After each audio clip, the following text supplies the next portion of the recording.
माता शबरी की कथा भक्ति के उस शिखर की ओर ले जाती है जहां भगवान और भक्त के बीच का अंतर समाप्त हो जाता है। मतंग ऋषि के देह त्यागने के बाद शबरी के जीवन का केवल एक ही लक्ष्य शेष था, प्रतीक्षा। गुरु के वचन पर अडिग विश्वास कर शबरी हर दिन सुबह उठकर पूरे आश्रम को सजाती। वे वन से चुन चुनकर सुकोमल फूल लाती और उन्हें रास्ते पर बिछा देती कि कहीं राम के कोमल चरणों में कंकड़ न चुभे। वे प्रतिदिन मीठे और रसीले बेर चुनकर लाती और एक सुंदर दोने में सजाकर रखती कि न जाने किस क्षण प्रभु आ जाए। वर्षों बीत गए, शबरी वृद्ध हो गईं, आंखें धुंधली हो गईं, लेकिन मन का विश्वास और दृढ़ हो गया। अंततः वह शुभ दिन आया जब राम और लक्ष्मण मतंग ऋषि के आश्रम की ओर बढ़े तो प्रकृति झूम उठी।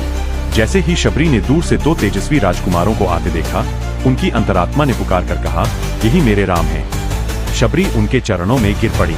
उनकी आंखों से बहते आंसुओं ने प्रभु के चरण पखार दिए। वे इतनी भावुक थीं कि उनके पास शब्द नहीं थे। शबरी प्रभु को अपनी कुटिया के भीतर ले गईं और बैठने के लिए आसन दिया। भक्ति के इतिहास में यह प्रसंग सबसे अनुपम है। शबरी ने जो बेर तोड़कर रखे थे वे उन्हें प्रभु के सामने ले आईं। शबरी को डर था कि कहीं कोई बेर खट्टा या कड़वा निकल जाए और उनके राम का मुख खराब न हो जाए, इसलिए वे हर बेर को पहले खुद चखती, जो मीठा होता उसे ही दोने में रखती और जो खट्टा होता उसे फेंक देती। प्रभु श्री राम जो भक्त वत्सल है, उन्होंने बिना किसी संकोच के बड़े चाव से उन जूठे बेरों को खाना शुरू कर दिया। उन्होंने लक्ष्मण से भी कहा, लक्ष्मण देखो ये बेर कितने मीठे हैं, ऐसे फल तो अयोध्या के राजमहल में भी नहीं मिले। लक्ष्मण जी को वे बेर जूठे लगे, इसलिए उन्होंने उन्हें खाने के बजाय चुपके से फेंक दिया। प्रभु श्री राम ने शबरी की निस्वार्थ सेवा देखकर उन्हें नवधा भक्ति अर्थात भक्ति के 9 प्रकार का ज्ञान दिया। उन्होंने शबरी से कहा कि वे न जाति देखते हैं, न कुल न पद, वे केवल प्रेम का नाता मानते हैं। राम के दर्शन पाकर शबरी का जन्म जन्मांतर का उद्देश्य पूर्ण हो गया।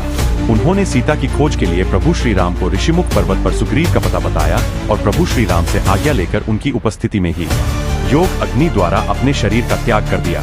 मतंग ऋषि का वचन सत्य हुआ और शबरी सीधे वैकुंठ धाम को सिधार गईं। आगे देखिए प्रभु श्री राम द्वारा माता शबरी को बताई गई नवधा भक्ति का दिव्य रहस्य, जहां भगवान स्वयं बताते हैं कि सच्ची भक्ति क्या होती है और भक्त का मार्ग कैसा होना चाहिए। अगर यह पावन कथा आपके हृदय को स्पर्श करे तो लाइक करें, कमेंट करें और चैनल को सब्सक्राइब जरूर करें। आपका हर एक सहयोग हमें प्रभु श्री राम के दिव्य प्रसंगों को भक्ति भाव से आप तक पहुंचाने की प्रेरणा देता है। प्रभु की कृपा आप पर बनी रहे। जय श्री राम, जय सीताराम।